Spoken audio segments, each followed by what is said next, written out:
Hello. Are you there? Oh, okay, Yeah, we're live. okay. We fixed it then.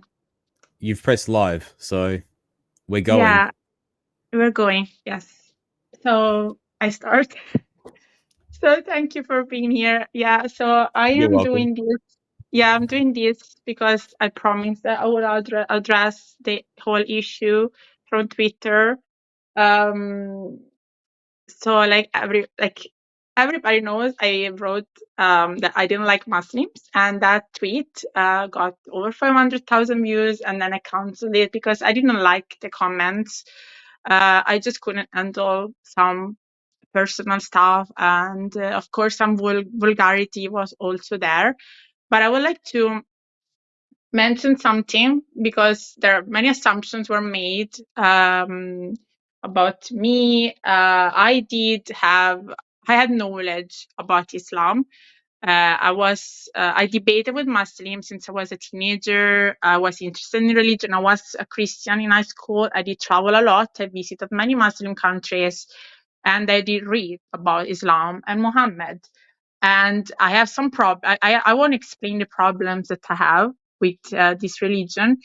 I will try to do it from a mostly secular point of view, even though there are theological questions and problems with it. But I don't think that at its core is compatible with the West. And yeah, I mean, I know that, it's not probably correct to say that I don't like Muslims because Muslims are people. But like I was saying, Islam wouldn't exist without people, without the Muslims. Just like all ideologies and beliefs, they don't exist. They're abstract. So they exist because people act on them. So but there are many good Muslim. I know many of them. So I will just explain. And I wanted to do it with not by myself. So I need some comfort and some support. That's why you're You're here. you're Right. welcome, by the way. Yes, No, and but my pleasure, because I suppose just to explain as well to people listening is that I did see that massive dog pile, and you use the word vulgarities, but that's almost a bit too kind. I mean, some of the comments were way, way, way out of order and very demeaning, and mostly actually a lot of them of a pretty sexual nature, which is horrendous. exception is yes. And I thought to myself, listen, I, well, as you said, you didn't want to do it on your own, and I thought it'd be good to actually have someone on board who at least has half a grasp of history, because this is a difficult subject. I can understand that, and as well, someone with European sentiments. I mean, obviously from my accent, you can tell I'm Australian, but Yes. we obviously share sort of common heritage in that sense, because I'm also Italian, but and of course the Italian people, like many Southern Europeans, have had an extensive relationship with and often a confrontational relationship with Islam historically, which is something that I think Northern Europeans tend to sometimes forget. Yes. So hopefully we can put that in a little bit of context.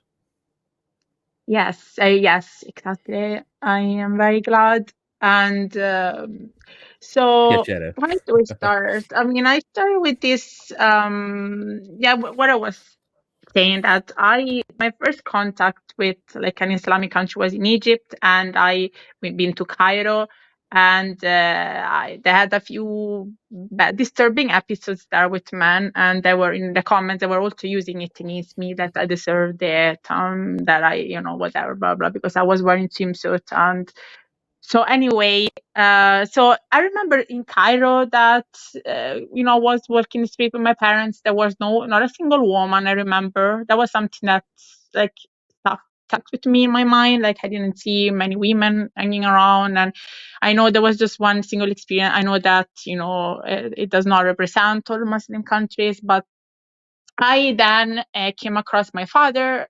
He has many books, and he had this biography of Muhammad, and I started reading it. And the conclusion I came to were two things, like one thing mostly. Muhammad was a warlord, right? I mean, that's what he was. He was a warlord. He was a We know that warrior, as fact, whatever the word. essentially. Yeah. and he liked women. Can we say that?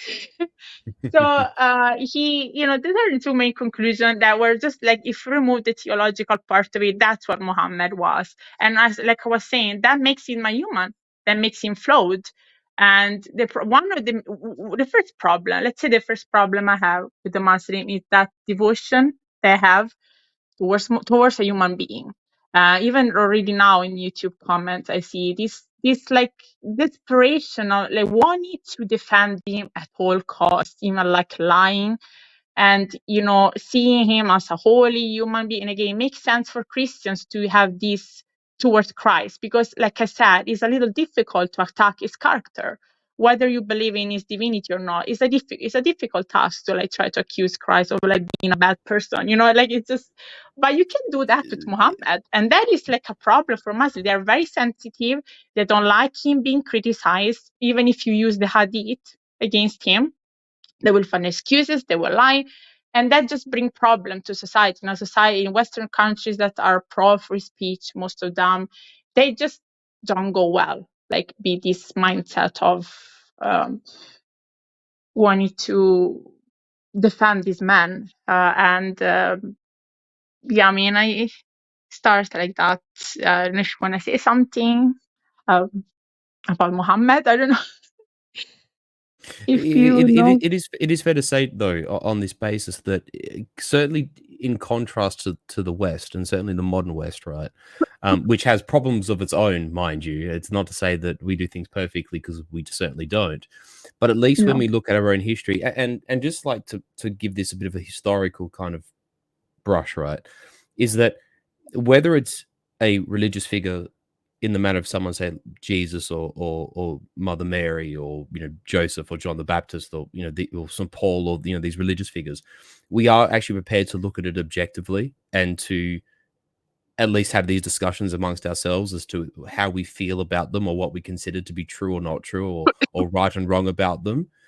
But what I do see, and this is actually where Christianity is unique amongst its Abrahamic sort of religions, is that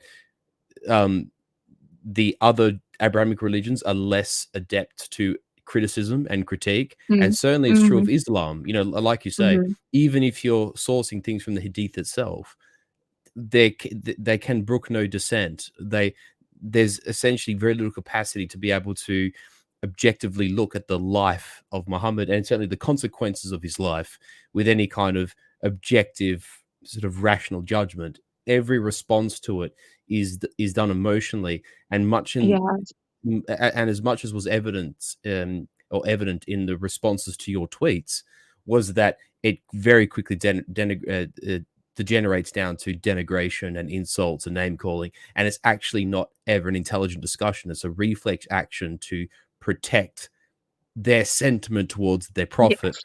It's not done from the basis of objectivity or historical fact. Yes, exactly. Yeah, that's very true.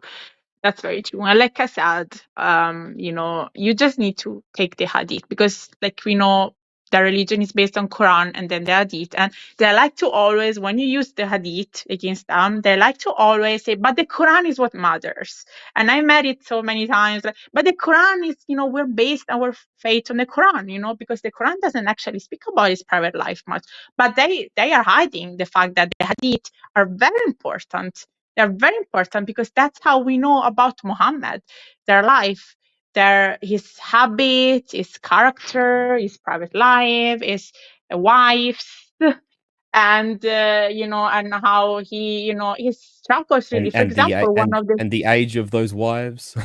the age of those wives, and even his sexual, habits, whatever. I mean, I don't want anyway, but like, for example, like in the hadith, is described, for example, how Muhammad often forgot things. He was struggling with memory, for example. That is a very interesting thing, because the Quran is based on his memories, or what he remember, even though, as we know, it was not written until during his life. It was written afterwards, after he died. A guy that he knew wrote the Quran. His name was Zaid, and he based off textual manuscript and oral tradition, just like the Bible. So the Quran is not special, just like any other text was written relying on oral tradition. But for example, through the Hadith, we know that he had struggled with memories. We know that like I said, he was not a dog person, which makes me dislike him. But he was. We know that. uh, we know that he did charity. It was, Quran, like the Islam is, of course, it's, you have to help the poor, you have to, like, be kind. They all have these, like, universal teachings and that belong to every religion, and many of the things are taken from, from the Apocrypha, especially the story of Jesus.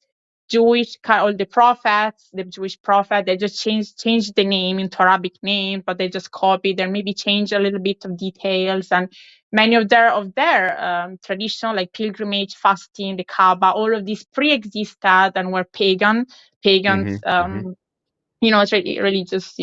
practice. So what I said, the second problem is the lies, the lies. So when you lie, when you want to attract people to your own religion, making it appealing, telling, yeah, but it's like the same religion. We have the same God. Trust me, it's the same God. Trust me, it's the same Jesus. Trust me, it's like the same stuff, but it's not. So, like you said, we need to acknowledge the differences if we want to be civilized with each other. So do not lie. Come to me and say, look, we have a different faith, a different religion, but let's just respect each other. I won't create problem. I won't try to change laws, and I won't, like, disrupt your free speech, whatever, like I said, free speech is like one of the pillar of the Western society. And even though I myself dislike it sometimes, because again, the insults are also part of free speech, right? I dislike them, but what do? I just block people. I just avoid a contact with people who use a certain language. But I'm not going to bomb anybody. Charlie Hebdo, they used to mock Italians. They used to mock the Trinity, the Catholics. Who bombed them? Somebody who got sensitive because they made a little drawing about Muhammad, and Aisha. Well, even worse, they went out to the streets and just massacred people with machine guns. I mean, it was Yeah, horrible. yeah.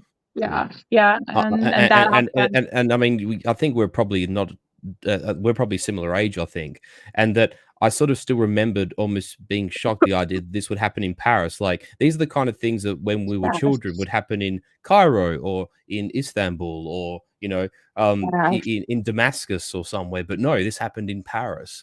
And it was like a multi-pronged attack. I mean, firstly they targeted Charlie Hebdo, and then they started, shooting up supermarkets and all this sort of stuff. And it was actually quite a wake-up call to a lot of people who probably thought, oh, the West will go on the way it always has. And well, now with all these Muslims in the West, it probably won't. It's going to be a very different story going forward.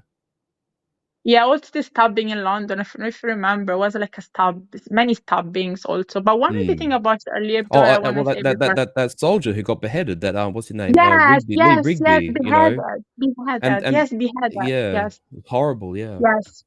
Yeah, but it's Charlie Hebdo. I remember, like, one thing that I watched on TV in Rome. They were interviewing Muslims that live in Rome, about what they thought about that, and it was so shocking to see how, of course, all of them said, yeah, what happened is bad.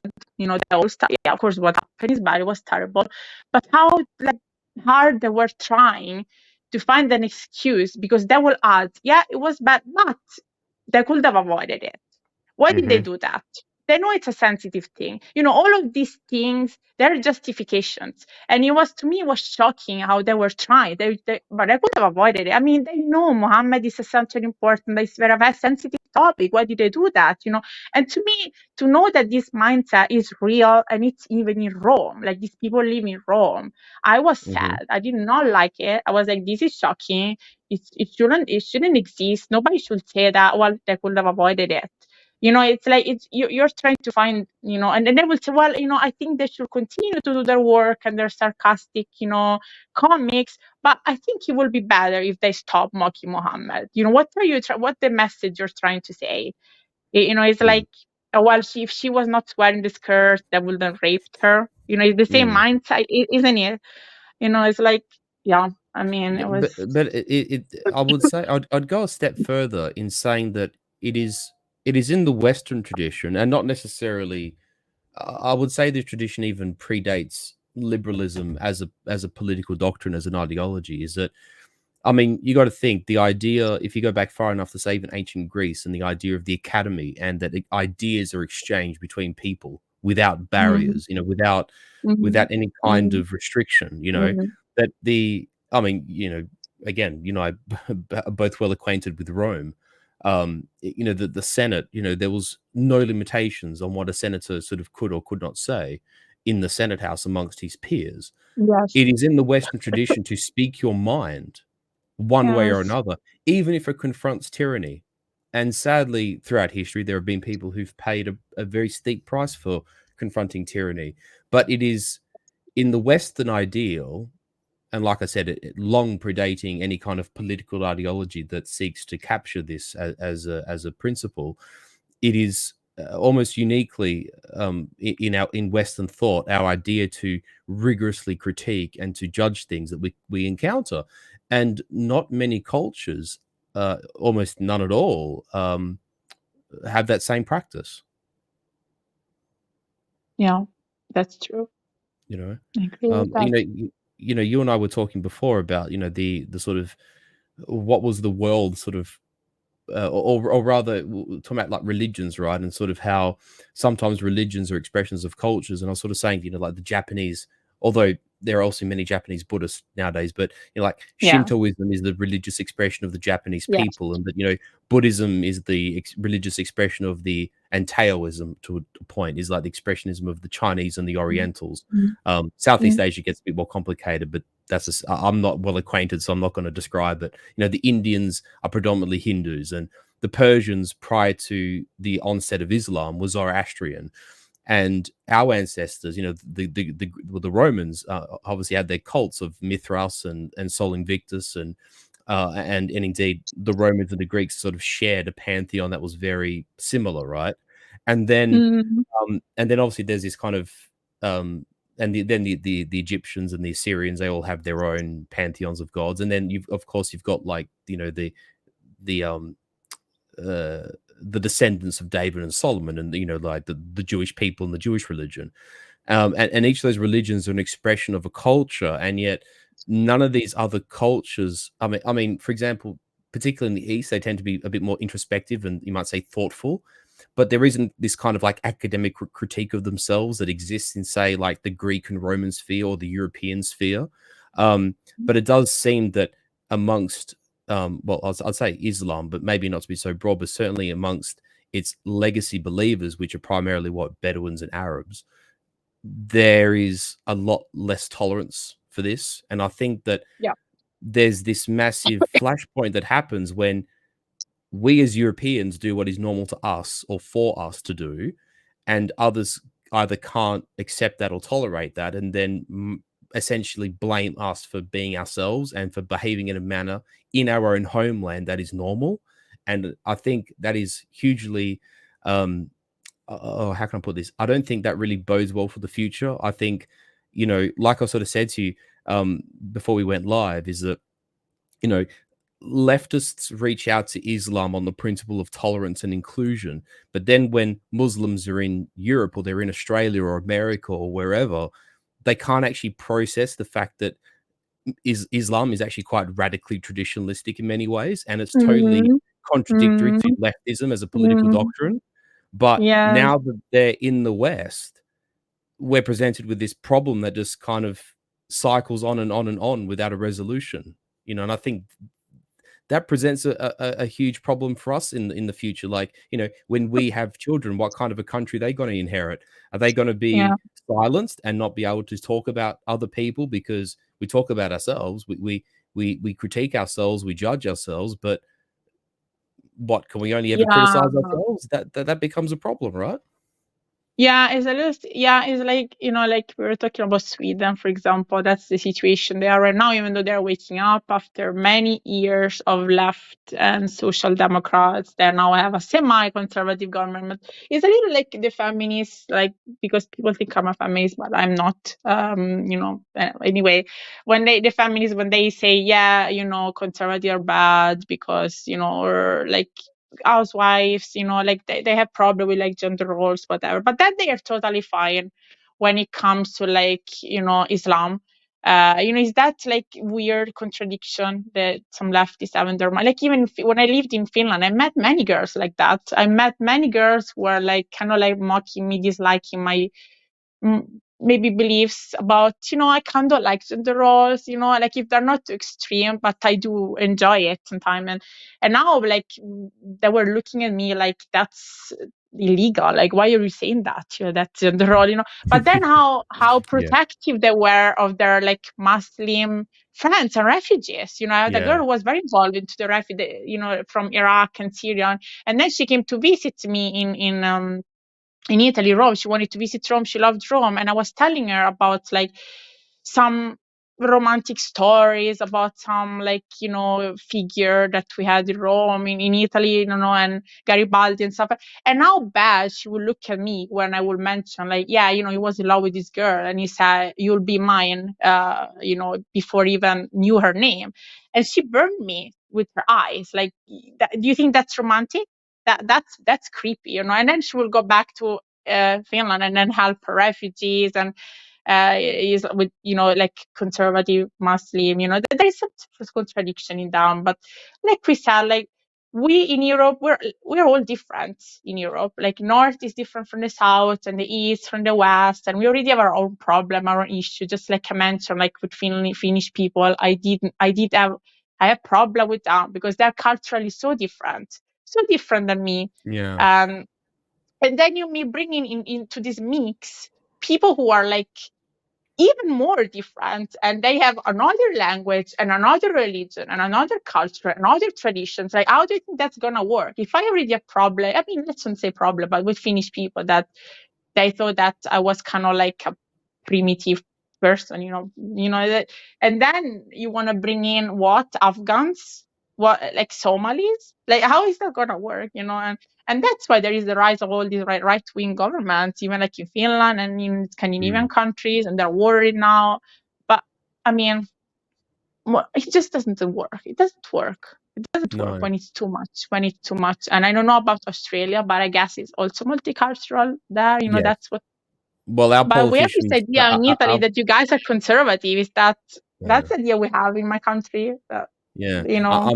I mean, our politicians in Australia here tend to brag or boast about the idea that Australia is the how can I phrase it? Sort of it's got multiculturalism right, like, yeah, or it's like Um. the standout multicultural experiment. And all that's happened is Mhm. that Australian identity has, because Australia never had a large population of its original stock. I'm talking, like English, Celtic, North Europeans, yeah, and probably unlike the United States of America, a relatively even split between Catholics and Protestants. So that kind of Mm. makes Australia a bit different in that sense, in terms of religion, but very much a case of the people that came here were Scottish, English, Irish, Welsh, Mhm.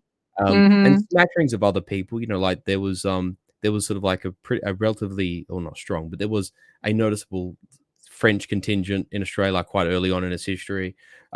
There's actually, particularly I think in South Australia and in New South Wales, strong contingents of Germans. Particularly after German unification, because there was like a culture war between the Lutherans and the Catholics. A Mm. lot of Germans migrated to Australia at that time in the 1870s and 1880s, just when Germany came together to form the first, like the German Empire under the Kaiser. Um, but more or less, it was this sort of North European, or at least Western European, um, you know, ideal and concept that created Australia. And in the last 20 years, it has been totally subsumed. I mean, even when, say, for example, like Italians and Greeks and Croatians and those sort of people came after World War One and World War Two, a lot of the people that did come here sort of, you might say, brought good things, but accepted the Australian way of life. You know, a lot of Mhm. Greeks and Yeah. Italians would play the sports that, Australians played, right? We played cricket and our football and whatever. Mhm. A lot of particularly Italians, like my own stock, went out to the outback, as we call it in Australia, went out to the countryside and developed the country and worked hard and built farms and helped build towns, and they built houses and buildings and roads and railway stations and that sort of stuff. The kind of things that build a nation up from nothing. Because sometimes Europeans, I don't mean this in a negative way, but lose because there's sort of been this long continuation of inheritance, right? Like in essence, you and I. have inherited Rome, like ancient Rome, over many, many Yes. centuries, right? And Yes. every generation has built, has built this, has built that. Like Siena wasn't built in 10 years. Siena's been built over hundreds and hundreds of years. Mantua has been built over hundreds and hundreds of years. Places Mhm. like Palermo or Messina or Syracuse or Napoli or Rome itself are literally millennia-old cities that were built bit by bit every generation. But you go to a place Yes. like America or Australia that is, or South Africa or New Mhm. Zealand, that is the new world, and no one's ever built anything. Yes. We had to build Yes. things from scratch, and Yes. Europeans, even if they were South or North Europeans, did that. But there have been successive waves of migration, and I'm not saying that all these people have been bad or all these people have had the wrong intentions. I don't mean that at all. But it's undeniable that when people from different cultural backgrounds or different Mhm. religious traditions Mhm. or different even like legalistic and political origins goes to somewhere, and they don't agree with the foundation principles of that country, then how are they going to be compatible? You know, Exactly. as I mentioned to you just before we started going live, if you look at like a map, a historical map of the world, right, and they pinprick on the map every place there's been a battle fought, I think like 60% of all those dots are in Europe, or like, Europe, the Mediterranean, like the Roman sphere plus Europe, right? Mhm. And it's a case of that Europeans have been squabbling amongst themselves for centuries and millennia, Greeks and Romans. And then, we fought people like the Visigoths and the Ostrogoths and the Vandals, Yes. and, Yes. Yes. and then like the French, the English fought for like 300 years. And, the Germans have sort of always fought like the West Slavs, and the Russians have always fought the Poles. And, like, Yeah. Europeans, even though we share a civilization, squabble amongst ourselves. And most of us are Mhm. Christian, Mhm. and we squabble amongst Mhm. ourselves. Creating a Yes. society in a country is actually really complex. And it doesn't happen like that. It doesn't happen with the click of the finger. It happens like, it takes decades and centuries and generations to form a social fabric. And then these people just think, oh, well, you can just get like a whole bunch of these people and plonk them here, And in a and couple of diversity years, is a they will strength. adapt. It's ludicrous. Yes. It's Yes. Yes. ridiculous. 100%. Yeah. And before the Yeah. lie, I was telling you, like, of course, there are like people who enjoy the West and they appreciate the background and they try to adapt. And I mentioned like even here in Sweden, and like I said, most of these people they were secular before moving. Probably that's why they moved, because they do enjoy the free speech. They do enjoy that. I can listen to music. I can go out. I can hang out. I can drink wine. I can flirt with this girl. Like, oh, nobody's going to like shoot me. Nobody's going to like have, because in Iraq, for example, this Iraqi guy I met, like the police, they have the police that checks if Muslims go to clubs. Like I understand in Iraq, Baghdad, I understand that, some Muslims, they really want to escape from that.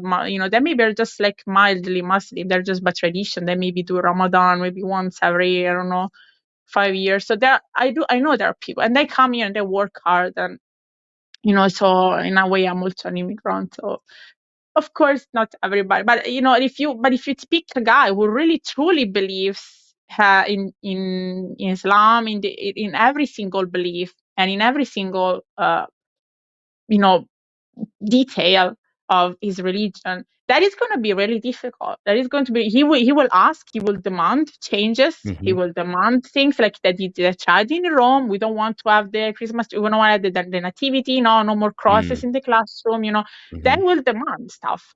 The Muslim who don't have problem with that, there are Muslims who they don't It care. They're like, it's yeah, it's doubly bad. that's Yeah, it's doubly bad. Sorry to interrupt. It's just that this point really grates me because, like if you walked into someone's house and said, "Oh, well, you have to do this to make me happy. mm, You have to change these windows and change this yes, floor yes, and rearrange this bathroom and put this toilet there and add this and add that and change your sheets because if you don't do it, you hate me."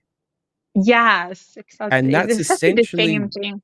that's exactly what these and again, it's not uniform, it's not a monolith, it's not all of them, but we are talking about a very strong subset of people within various in groups who do this in the West. They do this in America, in Australia, in Britain, in Europe, Italy, Sweden, Mm. Germany, Yeah. France, wherever.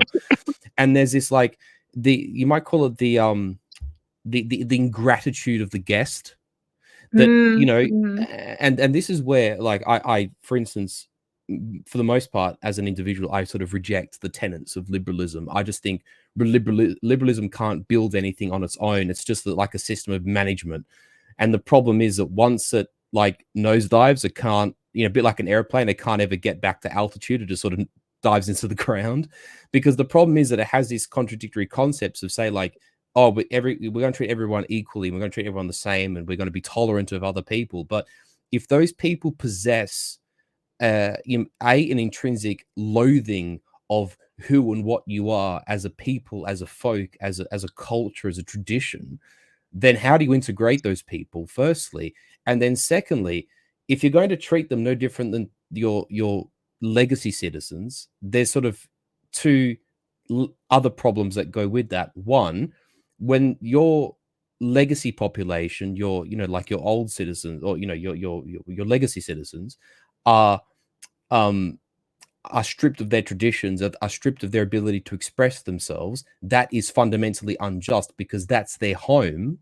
And then the second thing is, with those guests who then impose themselves, if you're treating them as an equal, how do you protect your society if these people come with nothing but endless demands?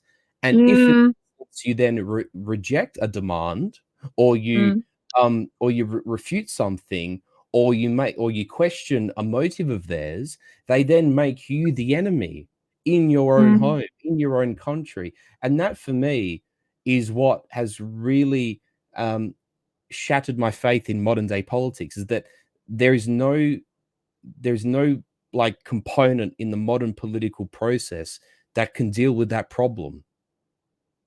And I think that's very concerning for people like you and I, and I suppose like many of our friends, who actually care about Western civilization as a whole, who care about our cultural inheritance, who care about our traditions. We don't even necessarily have to be religious. Some of us are, some of us aren't. But I mean, I think of your pin tweet, for instance, on your Twitter, and I mean, thankfully, you live a lot closer to Rome than I do. I'm literally on the other side of the world from Rome. But every time I go to Rome and I walk around the Forum and I look at Caesar's statue and I look at the ruins of the temple and I walk on those cobblestone streets, something happens to me. I feel something that I feel nowhere else in the world. And I feel that I can literally live, and I could be born on the other side of the world, yet I'm still a son of this place. I'm still a child of this. This, in some way, is still, well, not mine as in me, it's all mine and no one else's, but like I'm a shared part of something greater, and that like I'm a little, like a grain of sand in the desert, a drop of ocean in the sea. That's what I mean, right? But then if I exist in a society that can't protect my relationship with that, how is that society serving not just my interests, but the interests of my children or their children to come? I think Europe has a big problem with that. And, I know this discussion won't solve anything tomorrow, but I think it's an important discussion that we've had, because when I really think about it, and what made me message you about this to start with, was that those responses, I mean, some of those accounts may have actually been from, they could have been from Iraq, or they could have been from Saudi Arabia, or, Yemen, or whoever, like, it doesn't matter, right? Or Dubai, it doesn't matter. But a lot of those people who hold those sentiments live in Europe. And a lot of them have a confrontational and hostile relationship with us and our cultural inheritance and our civilization. And that is a big problem. And I think probably people like that we would call friends know this already, but there's a lot of people who don't realize it, a lot of people who don't want to realize it. And if they don't realize it soon, the problems will get worse, not better. Yes, I agree. Yeah, many of these, they come from Europe. Like I told you, the mindset of, after the Charlie Hebdo, or like when they wrote to me, you live in Sweden, remember you're surrounded by Muslims. You remember it's like, oh, we are here with our beliefs, careful how you speak, careful what you do. There are these, they're in the minority, but they do exist. And I heard even here in this country, in Sweden, in some towns, they had a problem. They had extremist preachers, and in their mosques. And there are many mosques here, not many in Italy, and that's a good thing, I guess. I hope I won't be insulted by it, but they had extremist preachers, like in more here in Sweden than in my own countries, because of how like open, their heads, their heads hard, that their brains fell out, they were so open, like, and yeah, let's just have everybody, let's just blend, let's just mix, and everybody will agree, everybody will be friends. In a couple of years they will adopt.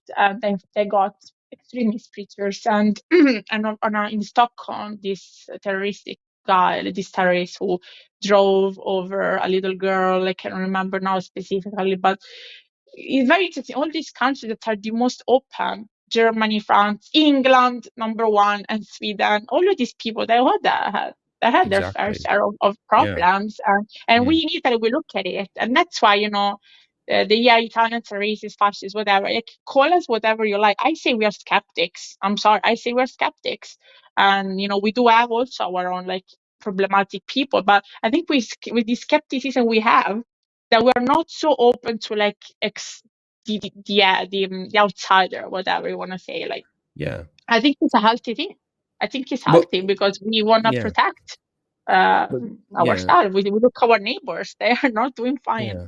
So, I mean, that sort of comes back to the point I made, what was it, 20 minutes ago about, this tradition that we have in the West that began, like in ancient Greece and in ancient Rome, and we speak our mind, and we have, discussions and debates that don't have limitations. We go to the outer perimeter of our reason and our logic to try and find conclusions to problems, or we conceive of new ways of doing things that might be better, for instance. I mean, otherwise, I mean, I know this sounds a little bit, I don't know if there's a translation in Italian, but in English we say trite, like it's a little bit kind of, it sounds petty, but why else would we have, our ancestors have invented the aqueduct if we couldn't have made room by supplying fresh water to a city full of people? Would we have built latrines, or would we still be doing our, our passing our waste into holes in the ground? Like, why did we start building buildings out of marble and stone when we could have lived in wood huts? There's this aspect that is evident in classical civilizations, and I don't want to say Greece and Rome because it's true of Persia. It's true of the Assyrians. It's Egypt, true even. of to a degree the Egyptians, right? Yeah. Well, less so because I think they sort of got to the Bronze Age and really didn't do much after that. But like they still built magnificent things, right? And it's certainly true of the Greeks. It is certainly true of the Romans. And to a point, I have to give, in terms of particularly things like metalworking, and in terms of social order, I will have to say, like, the Celts as well, like the Gauls, actually were more sophisticated than we give them credit for. But, like, much of the rest of the world wasn't like that. Much of the rest of the world was just chaotic, without structure, without, like a stratified society or organization. And their descendants, I know this sounds quite judgmental, but reflect that. Like they can't live in the same way that, like, an Italian does, or a Greek does, or a Persian does, or a German does, or an Englishman does. Just we are so different in orientation, and that has been, like, embedded for millennia, right? Like, it's been a part of us for so long that we can't change us, and they actually can't really change themselves either. There's such a difference between us, but then we are sold this lie that we can live together, but we really can't. And half of the reason why we can't is because, I mean, I would say that we resent each other, but Europeans, for better or for worse, have been very welcoming to people for the last, 50 years, 40 years, let's say, basically for as long as we've been alive. And we've had our own goodwill spat back in our face. Western people, and by that I include Americans, Australians, etc., we have sent the equivalent of, what is it, like 20 Marshall plans? The Marshall Plan, the what the Americans spent to rebuild Europe after World War II, right, which was a very expensive thing in the 1950s. Europe has spent 20 Marshall Plans on aid to Africa, right, since like Yeah. the 70s, right? And we've invested in places like the Middle East, we've invested in places like Southeast Asia, and yet we still get these subpopulation groups who just hate us. And is there going to be an endpoint to this? You know, I don't think many people really seriously have this discussion. You know, what's the consequences for this going forward? Because I don't know if the media and the academics and politicians can pretend there's no problem. It's like going to a surgeon. It's like, oh, I have a bulge under my arm. It might be cancer. And it's like, oh, don't worry about it. Just scratch it. You know, Mm. go to the beach and tan and get your mind off it. Eventually, the cancer turns dangerous and makes you sick. You know what I mean? Yes. Mm. Yes, I agree with that. Yes. I know that I know you have something interesting you wanted to share with Of me, course. informations. Before you do it, I wanted to share like something with the listeners that we already talked before the live. I wanted to just leave these informations out there for the listener who may not know that I already mentioned with you. Like, so the problem that I had with the mostly that related to the free speech stuff, that why I don't really think they do well, and I don't really think they like it, is because it goes back to Muhammad and it goes back to the Hadith. Like I said, the Hadith are our source of information regarding Muhammad and his private Mhm. life and just who he was as a person. Mhm. And what we know about the free speech thing is that he himself had problem with free speech. Like I told you, like the Arabs were Yeah. always very prolific with poetry. That's something very Mhm. beautiful. Like we all know, like there are many good Arabic speaking poets. Like they're really like they have something with words. They are good with words. And at the Mhm. time, that's why the Quran is also poetic. They say it's poetic. I believe it because they were good with Mhm. it. So at the time when he was like hanging out, spreading his nice message to everybody, there were people who just didn't have it. They didn't want to embrace his stuff. Like, you know, they were either pagan or Jews or Jewish or like, you know, just, and they were using poetry as a tool to criticize him. Much like Mhm. nowadays people do with rap, they were dissing him. I think that's the word, right? I mean, they were like kind of Mhm. like criticizing him, saying that he was just a fool. It was just, you know, his message was pathetic, and they were using the poetry, the verses, to accuse him. And what he did, which each one of these people, they were killed. They were killed. He was killing them. Every critic killed, behave, kill, behave. That was his do. Even women. There was a woman who was doing that. Killed. So Mhm. that's just how you know. They say he was nice. He was a nice person. I think he was nice once his religion started growing and really like becoming like prominent in in you know in the Arabic speaking country. I think that's once he reached that level, it was like now I kind of had to be nice with the minority because you know I think it's convenient. They might maybe like you know embrace you know like you know it's just like charm like this. Let's try to attract people to our faith. Let's just lie to just tell them that our religion is in fact much more similar to their religion. They are you know just a little bit misguided, you know, and that's why. But that's you know when you once you go to read our book, then you realize no, it's not the same stuff. It's not the same Christ. It's not the same Jesus starting from his birth. Mm. They've used material from the Apocrypha. Christ was born under a palm tree, which is a very Mm. Arabic-centric, you know, Mhm. like view of him. You know, they changed the name, the story, everything, and Yeah. even the heaven himself is Arabic. Like heaven, Arabic is the language of the angels. The heaven is, you know, there are rivers in heaven apparently, and they have Arabic name. I mean, it just, you know, it's an Arabic religion Mm. that came from a specific geographical area, and Mhm. it's just not you know it's not universal. It's not the universal No, religion that that's they think right. it is, because you have to Yeah. learn Arabic even to convert. So these are Yeah. the problem, and you know it's not special. It's not coming. If there are errors, there are mistakes, scientific mistake. It was written by a guy, a human, just like the Bible. So I just don't like the lies and they use to charm and to like try to Mm. attract people to make it like our religion is in fact just your religion. Trust me, you know. Mm. Yeah, it's the same Jesus. It's not, and you know, this is just Mm. a small theological discussion. Even though you know I'm not Mm. an expert, but I want people to know that. Yeah, no, That maybe can go back. I'm glad you put the this discussion in that direction because it was actually probably good reason why we started later than what we meant to, because we sort of got on this tangent and we talked for a while. But you're quite right, because in the end, say for example with the story of Jesus, we know, I mean, a lot about history can end up being sort of apocryphal, just sort of by the extent of time and how far things happened in the past. But Mm. like for instance, the narrative of Jesus and his place within the Christian religion is that we know that Mary and Joseph were residents of Nazareth, and Mm. we know this coincides with the census that was taken because I can't remember if Augustus was emperor at the time or whether it was Tiberius. I got a feeling it might Mhm. have just been the end of Augustus's reign. When you're talking like 30 BC, I'm trying to think 35 BC. Anyway, uh, you know, um, so we know that there was being a census done, and the reason why Joseph and Mary were in transit was to actually partake in the census. They had to go to Jerusalem, and Yes.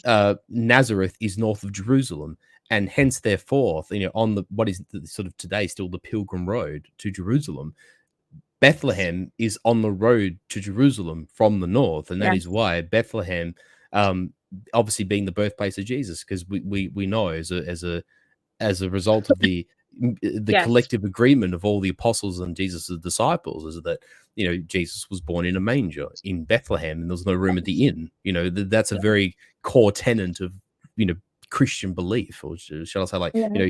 it's historicity as a faith. It's very much tied to that.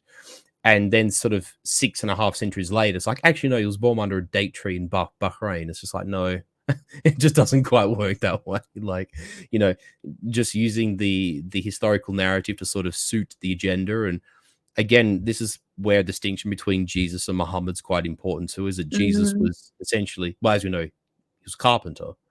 That is Yeah. a perpetual part of the narrative, Yes. and he was simply, you might say, a soulful man, and in the Christian tradition, sort of partaking his way to fulfill prophecy as the Son of God. And as Yeah. the Bible tells us, or religion tells us, he was, he came to earth, sort of relieve us of our sins, and God Yeah. gave his Son to the world, and his death will Yeah. sort of open up the doors for us to achieve salvation. That's what Christians believe, right? Yes. But then sort of Islam follows several centuries later and says, like, actually, no, he was just like a really cool Yeah. guy and a prophet, 600 years later, but precisely. but God waited actually, 600 years to correct the yeah, Bible. but 600 years. actual final revelation rests in this guy called Muhammad, who was like a rejected son from a merchant family in Mecca, Yes. and then the people of Mecca thought that he was, whatever, and expelled him from the city. And then he took up Mm. residence. Sorry, no, he was expelled from Medina. Sorry, went to Mecca, achieved the following in Mecca, and one of his first actions is to actually attack his former home city. Medina is the first target of his vengeance, essentially. That's the story of how Islam begins. um That's interesting. and going back to the writing as well, like, we know because we have the four books, and there's actually sort of other works that aren't included in the Bible, which we are a cause for controversy themselves. But we have like the books of Matthew, Mark, Luke, and John, and all these and then the letters of Paul. There's a whole lot of you might say, written narrative that sort of circulates around Jesus and immediately after his life, to sort of give us a fairly firm grasp of what Jesus's acts were in his life, right? But when we go to Muhammad, and you and I were, again, this is something we touched on. I can't remember if it was in the first or the second fitna. The original Quran is destroyed; it's burnt, Yes. and Yes. Yes. essentially it's Yes. rewritten. And Yes. you're counting on that being rewritten totally by memory, which is Yes. Yes. um Interesting. it's a very Yeah. it's a big leap of faith, shall I say? Yeah, and also like yeah, the other two interesting like to see how just how completely different and how funny. Like I say, I smile sometimes. Like I don't know if you know or if people know that Christ didn't die according to the Muslim. I mean, he kind of died, but he didn't. Like God used like an illusion trick, like a magician. Basically, he put somebody else on the cross and to Christ in heaven. That's the version. Like that is completely. I mean, it's just not the same. It doesn't make sense because like the crucifixion is like central for Christian. I mean, it's kind of the whole point why he came to her. He came to die, and now God changed his mind and put somebody else, kind of like an optical illusion. That's what Muslims believe, and they also believe the Trinity is Mary, God, and Jesus. Like there is just like some misconception that were probably present during that time, like Gnostics and like different kind of sects. That even if you're an agnostic, you just look at it and you just realize, yeah, I mean, it's just a mess. It's just a mess, and it's fine if it is a mess. Just don't lie to people, and just don't try to change people, to threaten people if they don't want to make you happy, if they don't respect you, or even if they don't like your prophet. If they don't like your prophet, it's fine. It Mm, should be fine for you. Just from a secular point of view, and it should be criticized, and people should be able to make fun of him. I know that's like I said, free speech is a tricky thing, because I don't like when people insult me, but what do? I either insult back, or I just avoid. I turn my, like Dante said, I just go on and I ignore them. That's the healthiest way to do. But you can't send that threat. You should mm, certainly not bomb people, because that's not very nice. Just mm, avoid bombing people. So, or mm. like stabbing people or beheading people. These things are not nice to do. Mm. So, Well, yeah. yeah. Well, again, sorry.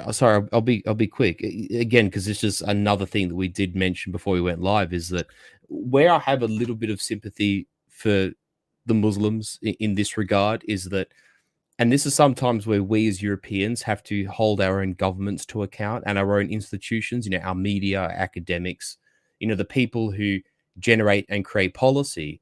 Is that for a very long time, and this even, to some degree, and not to go into that discussion because I know it's a whole can of worms, but just because obviously there's this recent conflict, like another conflict in Gaza between Israel and Mhm. Palestine, the Palestinians and whatever, and like that there has its origins, even before World War One. It, even Yeah. has origins going further back, like centuries. But in terms of like the modern situation, you know, the British take this territory off the Ottomans at the end of World War One, and then they signed the Balfour Declaration, promising the Jews a homeland in what was Canaan, in Judea and Samaria, right? And then Yes. it's Arabs who helped the British to throw the Turks out of Palestine and Syria and Egypt, and it's the Arabs who help fight alongside the British to defeat Ottoman forces in World War One, and then of course they feel betrayed, and then the French and the British with the Sykes-Picot Agreement, I think it was 22, it was signed 22, 23. They divide Lebanon, Syria, Transjordan, Palestine, and Iraq between themselves without any consent of the people who live there, without consent of the Arab tribes, whatever we might think of those tribes and their traditions and their religion, right? All this was done without their consent. And then in the post-war period, as in like after World War II, and certainly since this side of the Vietnam War, what have we done? What have we done? We find an excuse to, for American Marines to go into Somalia. We had to have two bites of the cherry in Iraq, and we had to attack Saddam. Well, I mean, he invaded Kuwait, but technically Kuwait should have been a part of Iraq, but whatever, that's another topic. But like there was a war with Saddam in 1991, and because we didn't get rid of him, the Americans had to go back 12 years later because they wanted to get rid of him. Look what happened in Iraq. Millions of people were either killed or wounded or have their lives irreversibly changed, and now most of these people hate Europeans because of it. Mm. And and particularly, because it's worth mentioning, just in case people don't understand this, that listen to this little chat that we're having, is that prior to the foundation of Islam in the late early 6th century, sorry, the early 600s, early 7th century, there was actually quite a large number of Christian Arabs who existed in modern day sort of what we call Palestine and Syria, and even the Persian Empire had a large minority of Arab Christians. Mm. We call them the Lakhmids and the Ghassanids, and they were sort of allies of Rome and Persia respectively. And then we have the Syrian church, which is one of the oldest church. It predates even the Greeks being Christian. I think the only people who are older than them might be the Armenian church. But I mean, this goes back to like, 3rd century. These are groups that have been around for a long time. And and in modern day Iraq, up until the second Gulf War, the second war with Iraq, there was 650,000 Christians who lived in Iraq. That population is now less than 50,000. 600,000 Christians have left their homeland forever because Yeah. of Western Yeah. intervention. Like I think even this side of 9/11, I mean, Afghanistan's a bit of a different question, just because it's a bit away from this sphere. But there's been intervention in Syria, to try and get rid of Assad, and then ISIS popped up, in the ruins of Iraq. There's been this ongoing civil war in Yemen for like the better part of a decade now. For some reasons, one day, in the midst of the Arab Spring, the Europeans just decided to bomb Gaddafi's army to smithereens, and now Libya's basically a slave market country, right? And our governments do this, and we vote for them, and they do this on our behalf. And it's a wonder that Islam has a problem with us. I'm not saying that we, the people in the West, are to blame as such, but we have to, at least to a point, accept that our governments do this on our behalf, and we are kind of at least a little bit responsible for that because we put our governments in power. We vote for them. Do you know what I mean? And Yes, that's true. that adds to the resentment. But I want to also say that doesn't give them the right to come into our home, Yes. and then Yes. say the things that they said to you in those tweets. But to denigrate us and to denigrate our traditions and to denigrate our homeland, and to say that, oh well, we're going to conquer you and we're going to take your women and all the kind of things that they do. Because one thing, and again, you allude to this when we talked earlier, was that Islam as a doctrine is actually very powerful, in some ways more powerful than Christianity in terms of like achieving worldly goals. And the example I gave to you was that if you look at like my field of study, which is primarily Byzantium, the East Roman Empire, most of the Byzantine Empire, certainly after its first Arab wars, when it lost Syria and Egypt to the Caliphate, in the mid late 7th century, was basically constrained to modern day Greece, like the Balkans and Anatolia. And the majority of its population, if you take away Constantinople, which was a city of about 700,000, most of the population lived in Anatolia. It was where they had the most of their agricultural output. It's where they raised the most taxes. Their bigger cities were there. The trade routes were there. And that's where they levied most of their soldiers from, because Anatolia was just more populous and richer, right? Yes. And then, yes. And when the frontier collapsed in the face of the Turks in the early or mid 11th century, well, Manzikert happens in 1071, the Battle of Manzikert, where the emperor is captured and the Turks invade the whole peninsula. They lose that.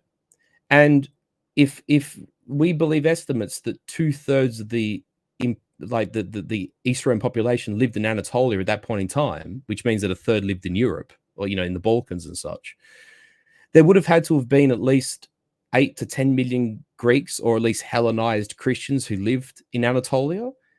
That population became the bedrock of what would then become Turkey. Those women became essentially the property of Islam. Yes.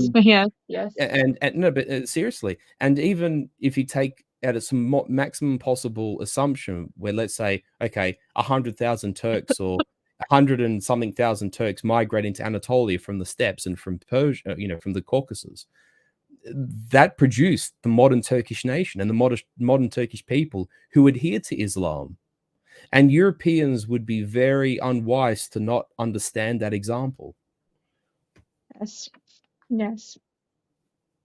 Sorry, I kind of ranted a bit there. No, I agree with you. I would love to talk a lot about like there is so much to say. But before, like I know you had something particularly that you wanted to share. Am I wrong? Oh, yes. I've got this couple of I was going to say before we end, because there's a couple of quotes. So a friend of mine I want to hear. Yeah. No, so one of them is a friend of mine who's Persian. She sent me this. It was a couple of months ago now, but I always remembered it because it was interesting, and it was actually from a book. I'm pretty sure the author's Persian as well. And again, it's this idea that sort of Persians, ever since Persia was conquered, because see, like not all of the Roman Empire was conquered, only parts of it were. But for Persia, the entirety of the Persian nation and its people were conquered by Islam. And so Islam's been sort of put on them for the last 1,500 years. And Islam isn't Persian. You know, the Persians have their own traditions and their own religions that sort of go back, Yes. you know, Yeah. long way to the past. And so Yeah. it's interesting from their perspective that this is their critique. And if I'm not mistaken, this book is called 2 Centuries of Silence. And this is what the author has to say about Islam. I'll start here. Yes. Start.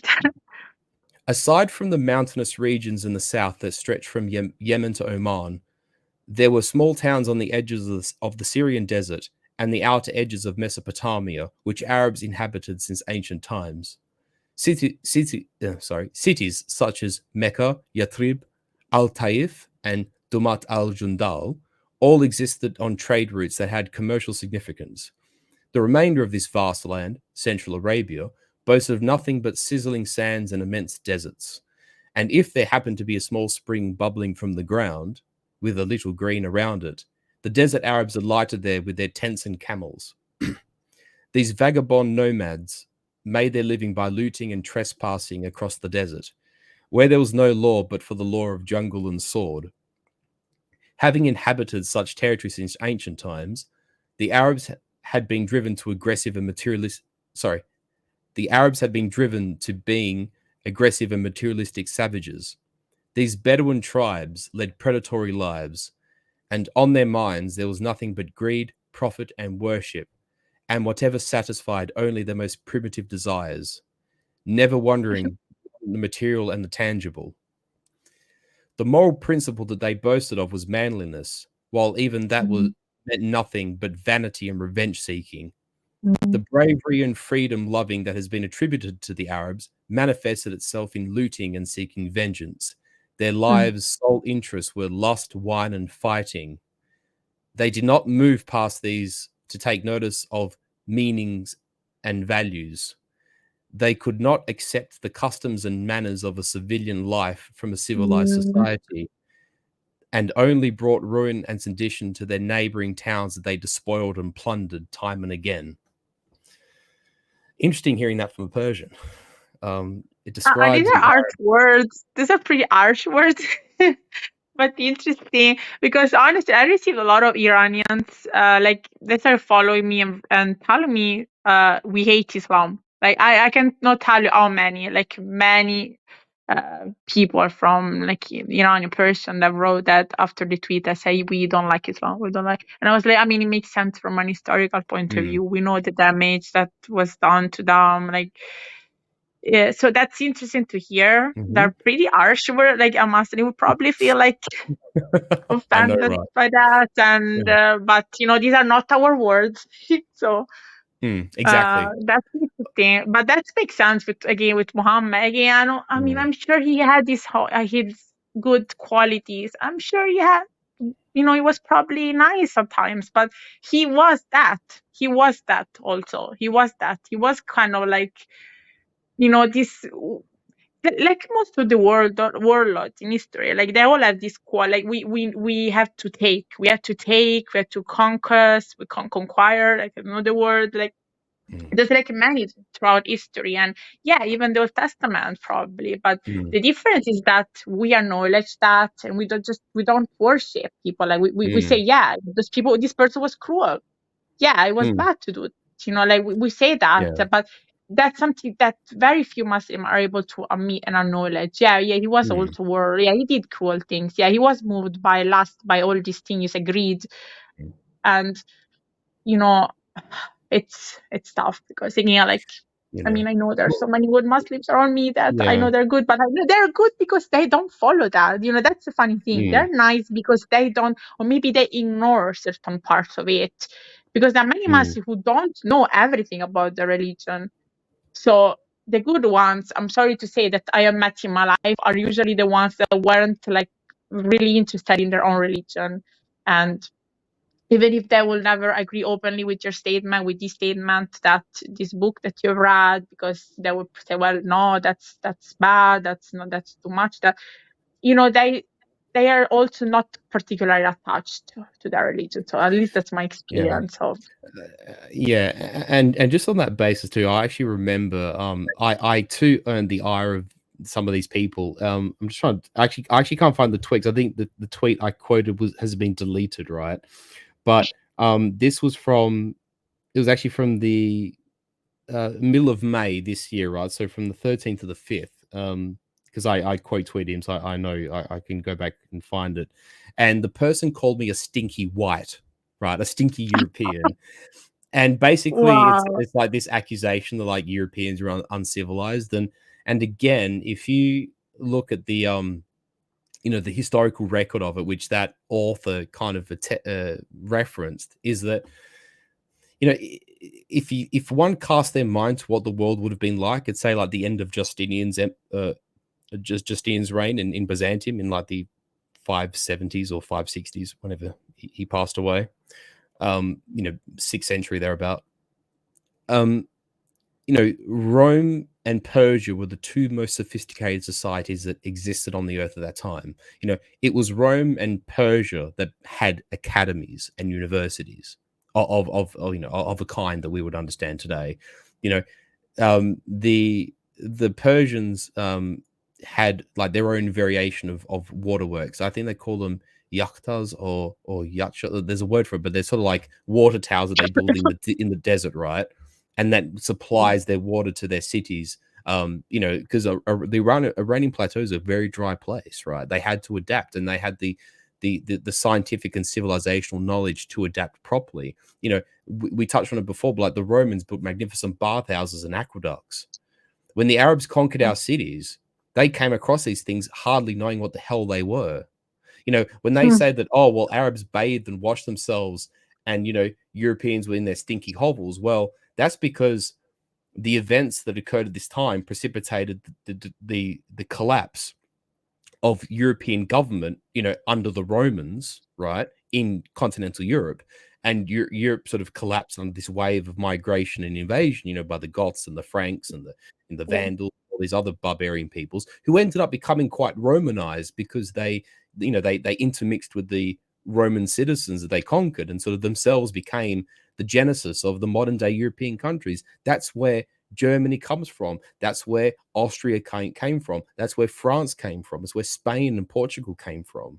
It was the genesis of these people who were confrontational, but were close enough, like in you might say in lineage to be able to mingle properly and create like a new genesis of culture, right? But the thing is that they had to conquer places like Damascus, Alexandria, Antioch, Caesarea, Emesa, these large cities that were in the Levant and in Egypt, to discover what civilization actually was at that scale. It was only then that they came across bathhouses and fountains and aqueducts. And so when they sort of say, oh, you Europeans were stuck in the dark ages and we enlightened you, actually that's not correct. I heard that a lot, to be honest. And also to me, they were suggesting the Italian pig, whatever. Exactly. I heard it. Yes. And the other reason that's not correct, so sorry to say, I know I'm ranting, I'll stop now, but I just want to say that the other reason this is not correct is because up until the Fourth Crusade, which was 1203, 1204, which is when the Venetians sacked Constantinople, right? Constantinople was the largest city in the world, even for all the reverses and the difficulties that the East Roman Empire suffered, Byzantium suffered, right? It was the one place that even had an academy for ballistics, like as a military academy, right? Wow. If you look at the architecture that the East Romans built, throughout the time period they existed, this is complex construction. These basilicas and monasteries they build are magnificent. Even if you go to modern day Istanbul, you look at the ruins of the walls that were built to defend the city, the Theodosian walls. They almost look like they were built by giants. They're huge works of construction and engineering. The Hagia Sophia, the Hippodrome.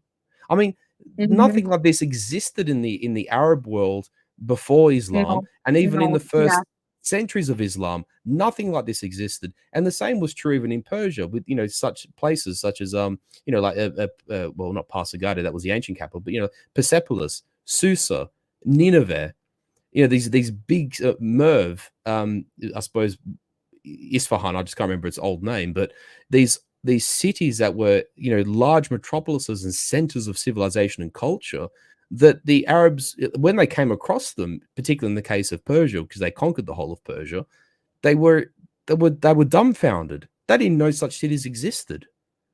And then when they turn around and call us all these names, it's like, not only is it insulting, it's actually wrong. Yes, exactly. Yes. Yeah. You know a lot about the Byzantine Empire, and I'm happy with this conversation because I learn a lot because I'm more of like a Western Roman, That's where we all buff start, though. expert. I'm more You like know? fixated into that, especially like the early, like really the early empire, like you look Claudia, but also like late, but mostly Western.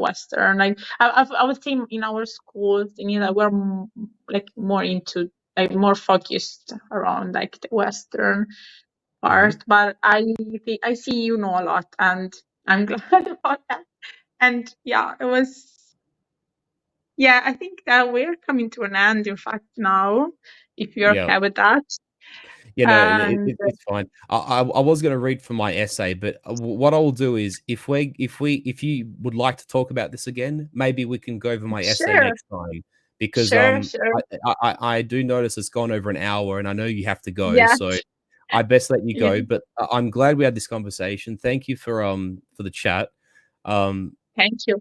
And and if I was able to help in any way, I hope that I could help, because it is a complicated, and it's a difficult subject for people to talk about. I know that. Yeah, And and like I said before, what happened to you, I've seen often on Twitter and on social media, and it really, it does anger me, because often it's not deserved, and it's done by people who, in their right, want to defend themselves, but at the same time, because we make a justified criticism, it's the worst thing ever. But then the 10 times things far worse are said about us, often which are not true. And particularly when, say, it's like a woman such as yourself engages in a exactly. conversation, I was about to say that when it's a woman, it's worse. there's always references to, degeneracy, and I hate to use the word, but sexual assaults, and oh, if I Yeah, could get my yeah, hands on you, I'd do this, or if my friend saw you, they'd do that. And it's very, very it's distasteful, and it's disgusting, and no upright, self-respecting European should ever tolerate it, especially when it occurs in our midst. It just can't be, it can't be had, and we have to draw a line in the sand and say, sorry, this conduct is unacceptable, and this is a whole yes. reasons why it isn't. Yeah, or like I keep you as a pet in heaven, like I don't know, like something like that. I will ask you as a pet in heaven. I don't know, I like something like that I received, but like yeah, as that's what I want to say. When it's a woman, like that's why I feel like not very confident in this like 20 social media thing, because like there is an element. I don't want to sound like a feminist, but there is an element that when you're a woman online, it's not easy. Like they are going there with they go there where they're met. The comments go there to where like you mentioned. It's not the same with a man. Like we should be honest about that. That's why like I am not secure and gonna continue with this, but I'm glad now that I was with you, because I feel like more safer. Yeah. Because I'm like, okay, now go off with your insult. What are you gonna say? Like Yeah. it's different when I am alone. When you're alone with a woman, you're a very easy target. You're Of vulnerable. course. That Yeah. when you're with a man, they have authority within them. Like that's our society. Men have an authority within themselves. They're perceived as more authoritarian. They're perceived as stronger. Like okay, if this guy said that, okay, that's right. So by associating with a man, I kind of feel like maybe they're gonna be nice or not. But can I want to say this point too, because I think it's important for yourself, and it's important for any European women who are listening, because there are many good European women in our circles who do good work, and I don't know if you're aware of them, but I will pointing in the direction of some, because there's many women who are well read, who are well educated, who have a lot of backbone, who are very courageous. I count you among them, by the way. But you know, when there's more of you that know of each other's existence, you can support each other, and that's a good thing. But what I do want to say is that it's important that women like yourself do what you've done over the last couple of days. I mean, you know, yeah, maybe you could have like said the tweet different, or you could use different words. You know, like you said to me privately, I would have substituted Muslims for Islam, because Islam's the religion, Muslims are the people. But that's an innocent mistake, right? Like, you weren't doing that knowingly, or like you weren't doing that with evil in your heart, or you weren't doing it to target people specifically. You said that, right? But you know, if people don't have the courage of their convictions, and people aren't willing to protect themselves or their heritage or the things that they believe to be, you know, not just true, but you know, like say for example, us as Italians, right? We feel obliged to defend our Roman legacy, and we will accept what's wrong with Rome historically, but we're proud of what's right about it. And the moment people stop doing that, that's when you start to become conquered. And not even physically. It's when people become conquered spiritually and mentally. And Europeans have to stop that. And I'm really proud of the fact that you did stand up for yourself. And please don't lose courage, because more women like yourself need to do what you did, even though it's difficult. So thank you for standing your ground and making a point, because, you know, it should be applauded. I mean, like you say, the dynamic between men is different, but when people on Twitter can sort of basically say, yeah, well, if because you're X and you're, you know, you're Italian or you're white or whatever, and you know, if I see you on the street, I'll beat you and, you know, have my way with you. That's a very intimidating thing for a woman to hear, because it's very real. And I applaud women who have the courage to stand up to that. So well done, particularly to these kind of creatures who make these comments. You know, it's you know, Europeans should have a right to feel safe in Europe and talking about Europe. Yeah. So bravissimo. Prego. And piacere. I've really enjoyed our conversation today. And was so nice. If you feel like another one, I'll always be interested to join you again. Yes, absolutely, we will. So yeah. So ciao. Ciao. Thank you, everyone. Thank you for listening to me ranting. Yes. And yeah, that's our conclusion. So for everybody else who listen to it. So yeah. Indeed. I end it then. Take care, everyone. Thank you very much. Ciao, ciao. Ciao, ciao.